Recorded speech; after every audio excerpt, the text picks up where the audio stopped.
Proving his toughness and mental fortitude, Jake Hager beat Brandon Calton by 3-round split decision during Bellator 250 on CBS Sports Network. It marked Hager's MMA return, his first fight in a year, and he improved to 3-0, won no contest.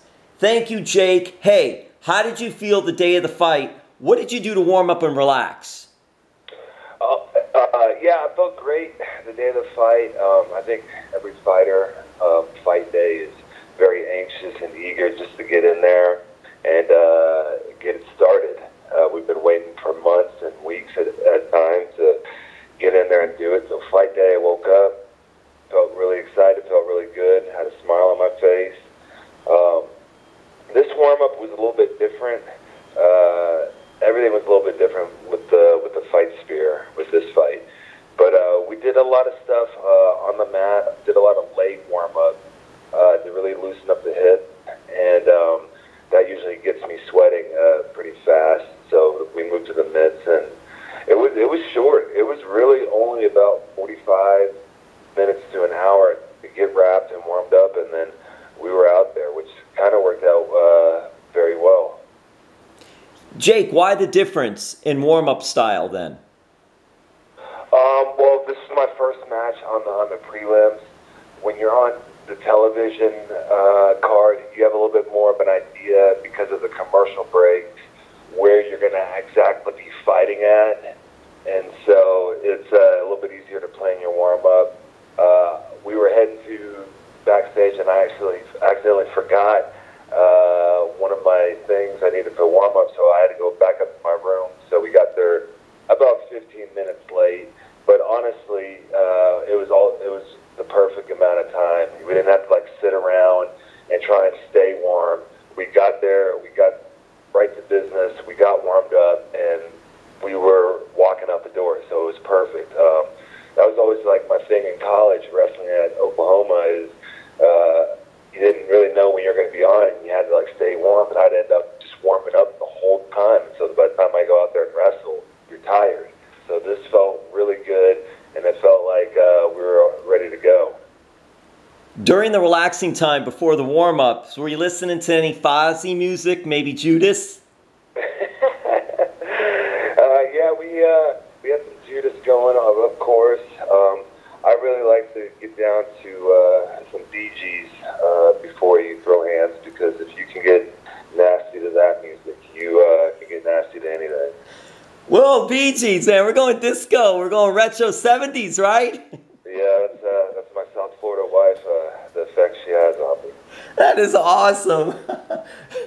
All right. You must be, well, I don't want to deviate. I want to talk fighting, but Saturday Night Fever, is that a big movie? Is that a big hit in the family? Big hit. Catalina loves disco. I should probably get her a disco floor for Christmas, and then she could teach me some moves. It's always been part of their family's stuff, and so I'm slowly learning. Yeah, and the giant disco ball. You need one of those. Everybody needs one of those, you know. Jake also stars in All Elite Wrestling, AEW Dynamite on TNT on Wednesdays. Hey, I know Dustin Rhodes was cheering for you via Twitter. Did you get any words of encouragement via Twitter or in person from AEW, Tony Khan, the Inner Circle, going into this one?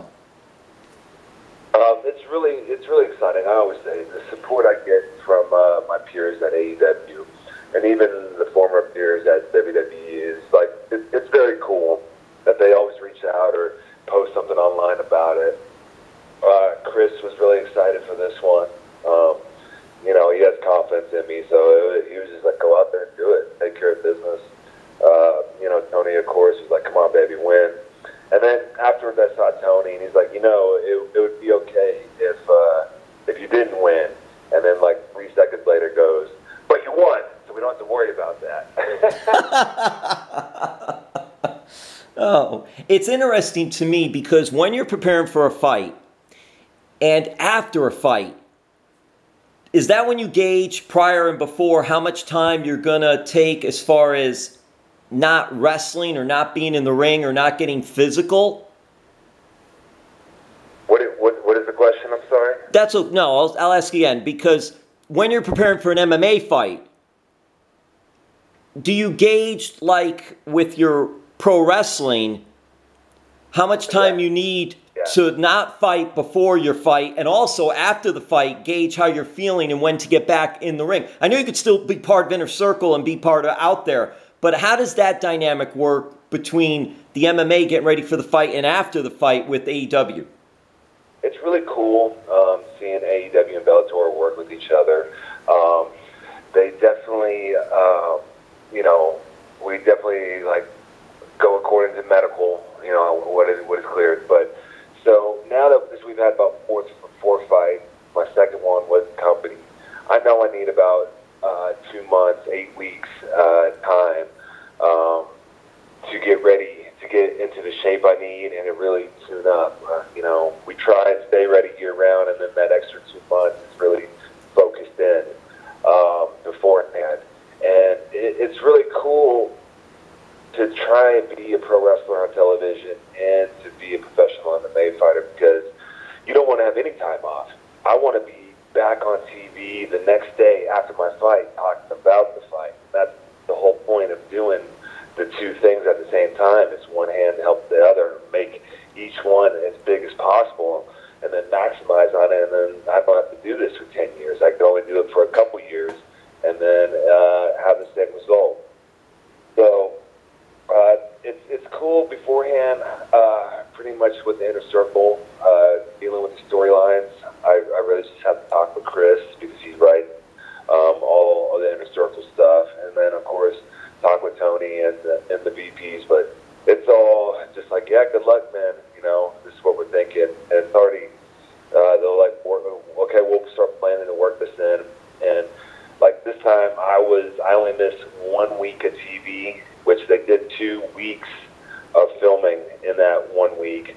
So I technically missed 2 weeks, but it's pretty good. I was on TV 2 weeks before the fight, and then was able to promote the fight then on TV and doing all the social media coming from that episode of being on there. And so we were really trying to maximize it as much as possible while giving me the time off that I need to properly rest and not overdo it, which it is tough because it is a lot with the television show. And then as far as afterwards, as far as when we're going to fight again, I mean, if anything leaves a taste in your mouth to get back in there, it was this fight.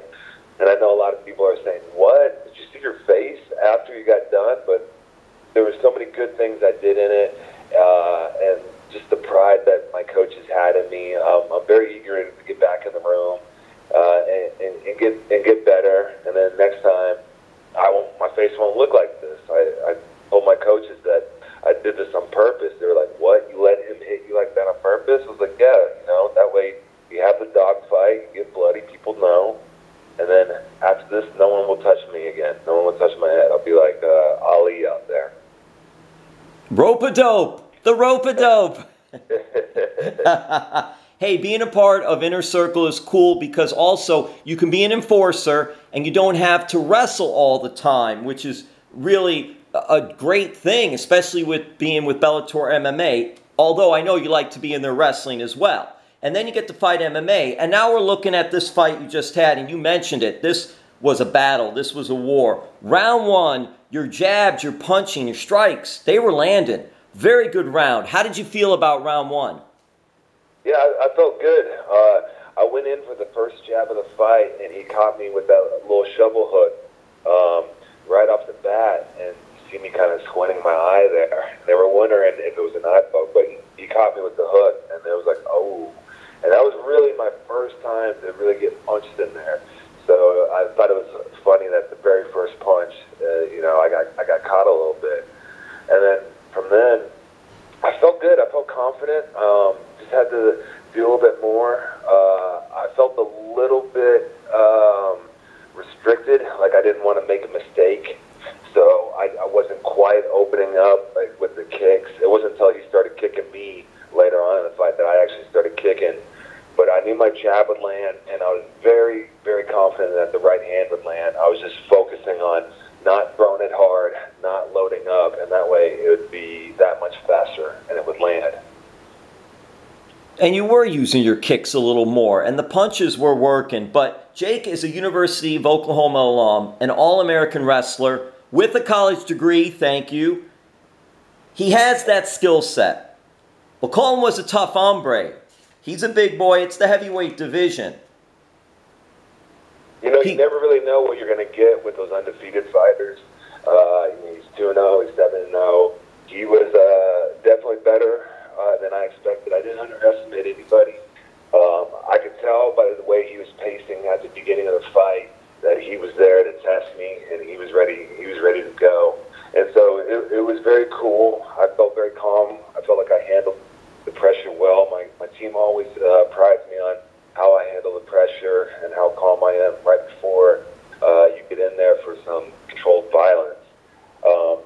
I was really impressed with his cage takedown defense. Yes, that's what I was going to get to. He defended you very well. You could not get the takedowns. Was that frustrating? How did you handle that? It's not frustrating. You don't even have time to be frustrated in there. You just have to like keep on to like the next thing that's in front of you. In the first round, I got in good on a double leg, and I definitely should have finished that. Again, I feel like I was a little hesitant to get that, make a mistake possibly, and get him on top of me. So at first, I just wanted to get him up against the cage, grind on him a little bit. I got a couple punches on there. He was trying to talk to me, actually. He told me my hair smelled good. The first time I got him against the cage. And then I punched him right in his nose, and he said, "Nice one." So he was calling it fair. He was both color and the straight commentator in the ring.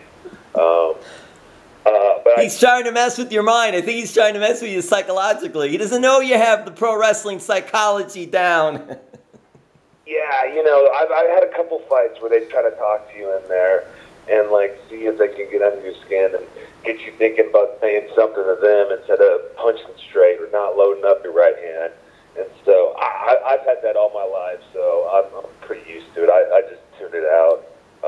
It is funny, though, afterwards when I can tell a story like that and punch them. Hey, you were still jabbing and punching and some kicks in round two. Things were going your way. Then he tagged you with the big punch. How did you keep from not going down? How did you weather that storm? I mean, instinct, did you know what was happening? So when I came back to the corner in the second, they said the first 20 seconds, my coach said I wasn't there. But I feel like I remember everything. I remember getting caught. I remember backing up to the cage. I remember telling myself to get on my horse and get the hell out of there. It just didn't happen. And once he came in and I started really just yanking on his head so he couldn't load up, he was tired. Definitely, you know, you got to have a little luck in there for sure. And I used it in that round because I feel like I was winning the round. You were? I thought so too. I thought you were winning the round up until that point. I was getting confident. I landed like 4 right hands on him in a row, and it was like all because of my footwork, and I was able to get outside of him and almost knock down his jab hand. And I was getting confident with that, and I just missed with another right hand when he landed. Like I must have loaded up a little bit, and it was just a little bit too late, and he hit me first. So you know, it's cool. One of the best quotes of the fight is you can hear it on tape. I come up with a corner, and Rob Bradford says, "Gladys Complete, you're an effing MMA fighter now, baby." He said it so joyfully. It was like he wanted me to get hit. Because he wanted me to find out what it's like. I really think that round two was a turning point in your MMA career. And I never fought, but I understand as an outsider looking in what he meant and what was going on there. So I'm thinking, what did you learn about yourself as an MMA fighter from round two? Yeah, I learned that I train hard and that I need to rely on that training because you will have moments in there where you just have nothing but your instinct with you. Like I said, I was telling myself to get on my horse and get off and get out of there, and I didn't. And so there's always like the little bitty things that you're training really, really are important. And then just that round two really shows it to me. I'd never been punched like that before, and I thought that I had a pretty good jaw. I had a hard head, and I had a lot of WWE guys telling me that it's the hardest they've ever felt. Not from punching, but just from other things. And so we were confident on that, but to go in there and to really like come out of that second where you can see him at the beginning of the third, he's pacing like a bull, he smells blood. I don't look confident at all. I look tired and unsure, and so to come out of there, and I felt like I won round 3, and I just know, I mean, I ate so many punches in round 3, but I kept going forward, and then finally at the end, what I think won me the round were the body punches I was getting, because he was selling them. He was selling the jabs, and that relentlessness to keep going forward and give it everything I had is what I think won me the fight. Yeah, you're a close fight going into round 3. In your mind, what's going on there, what you have to do? Definitely wanted the takedown. You can see I got him up against the cage. I wanted to take him down. And like, oh, that'd be nice to really have the takedown. I got a couple knees on him before he kind of slipped out of there. All night, he was trying to hit me with the Judas effect. He kept on trying to do the back out elbow against the cage. And so I had to be leery of that. I really tried to lean hard and get that takedown. I couldn't get it. But I knew I was just going to keep going with my game plan, keep it simple, because that's all I had. Move my head, move my feet, and hit him with that right hand. And as the round 3 went on, you could tell, like, as I was able to, like, come in and out pretty well and control the distance throughout rounds 1 and 2, but round 3, I wasn't doing it as fast. I wasn't coming in as quick, and he was catching me. But at the same time, I would come in and catch him, and so it definitely was a battle. When the bell rang, I knew I'd give it everything I had, but when they first announced him with the points first, that was my first time in the thing. They announced him first, winning a round by winning a judge. I thought they were going to give it to him, so that's an honest. That was my honest reaction. It looked like, everyone has their own opinion, it looked like you won 2 out of 3 rounds. But there were opinions, others may have said other. But one thing for sure, you fought a heck of a fight. Absolutely, and thank you for saying that. And it definitely was a better fight for my career than if I would have just went out there and submitted the guy in the first round again. I think in a lot of MMA fans' eyes and a lot of pro wrestling people's eyes, I still got a lot of legitimacy to prove out there. And that's fine. I like being doubted, and it just gives me fuel for the fire. And they're gonna get all of me, all the legitimacy they want. I promise. You mentioned Calton getting the Duke from the first referee scorecard. Is that when you're heard winning the next 2 judges? Is that sort of relief as well? Not only victory, cheering for the victory, but also, oh man, I thought that might go the other way because of that. Of course. Like, it was, like, I definitely look at my face and you see the victory, you know, that getting your hand raised. That's what you dig to in camp. That's that image you tell yourself in camp. It's all worth it because you get your hand raised. And in that moment, I had both, relief and gratitude that I won, and then also shock because, I don't know, maybe that's just the way I think. Because if I think I win, or if I talk a lot of trash, it doesn't work out for me very well.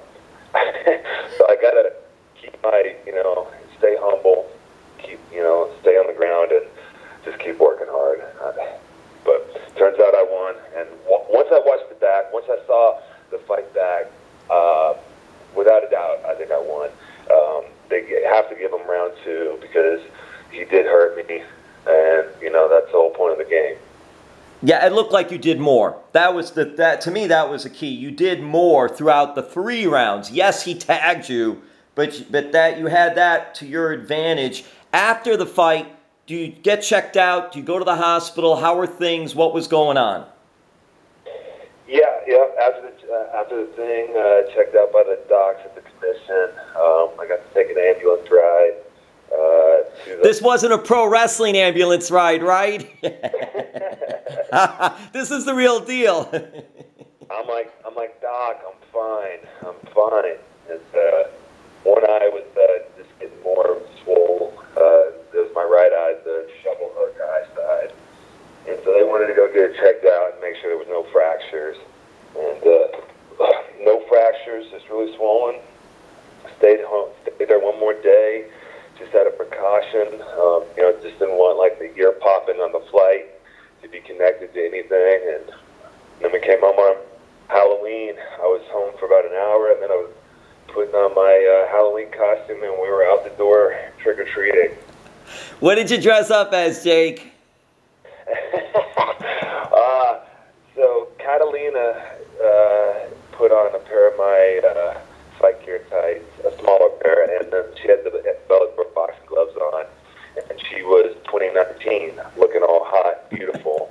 And then I put on the same tights, the MMA gloves, and I was 2020 with the face all beat up, looking like I just been through hell. Oh, that's great. Oh, my God. That is so good. Hey, a couple more questions, let you go. Thank you so much for the time. This is so cool. I do appreciate it. What did the missus think of the fight? Yeah, she definitely thought she was proud of me, that it was very tough. Definitely not enough tequila in the house that night. She was all worked up during the fight, yelling at the TV. She thought I won. No, she thought I did good. She was like telling me to move my head when I wasn't, and she was right. She's always right. She was very excited about it. She loves MMA. We're going to be very cautious and be smart about the concussions. I did not get diagnosed with one. We got another follow-up with AEW. So we just had a meeting with Chris too, at the PTE Institute. So it's cool, the technology that we have available, and we got to capitalize on it, because this is a big thing that we want to be on top of, and also why we want to maximize leverage, so you don't have the head injuries later in life, and you can remember your 5th birthday. Bellator MMA and AEW obviously taking concussions and concussion protocol seriously. You mentioned Chris Nowinski, WWE alum, Harvard grad, does a lot with head trauma, head concussions, the brain. So it's cool that AEW's had him to talk to you all a few times and just dealing with situations like that. On a lighter note, Chris Jericho, very happy you won. I saw his tweet. Did he pop the bubbly? We popped the bubbly till about 6 in the morning at Chris's birthday party the other day. That's awesome. And hey, I'm wondering, after the fight, because this was before Full Gear, did you hear anything from MJF just to get on your good side? No, he just talks to Chris right now. He doesn't communicate too much with the other members. All right, so no congratulations from MJF. Come on, he's got to get on the page now. Get the Bellator MMA, get that thing going. Hey, lastly, I'll let you go, and so much again. I know I said it before. I appreciate the time as always. When might we see you fight again for Bellator? Definitely 2021, early. We got to coordinate it with the upcoming storylines and schedules that we have. And then I really like to see, when the fight spear ends and they can travel again, and we just don't have to do all the silly precautions for something. I won't say it, but let's shoot for April right now, Jim. That sounds good to me right now.